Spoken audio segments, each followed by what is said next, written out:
কিরে ভাই, তুই এরকম মন খারাপ করে বসে আছিস কেন? তা মন খারাপ হবে না? 2 মাস আগে ফ্রিজ কিনেছি, তা নিয়ে এখনো ভুগছি আমি। কেন, কি হয়েছে?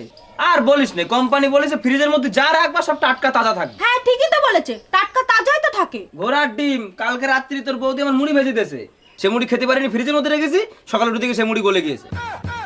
শুধু কি তাই নাকি, আগের দিন আমার মেয়ে বিস্কুট খেতে দিয়েছি, ও বিস্কুট খেতে পারেনি, ফ্রিজের মধ্যে রেখেছে, পরের দিন সকালে সে বিস্কুট পাতলা পায়খানার মতো হয়ে গেছে। কেন ভাই, তুই কি পাগল নাকি? ফ্রিজের মধ্যে ভাত, ডাল, শাকসবজি এইসব রাখতে পারিস না? হ্যাঁ, সে ভাতের কথা আবার বলিস নে।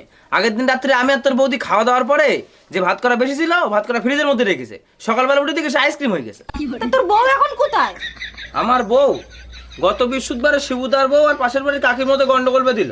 তা আমার বউ গিয়ে বলেছে, তোমরা যত খুশি গন্ডগোল করো, যা বরফ লাগে আমি দেবো। তা ওরা সে নিজেদের গন্ডগোল থামাই আমার বউর এত মার মেরেছে, হাসপাতালে ভর্তি করতে হয়েছে। এখন মনে হয় আমার বোন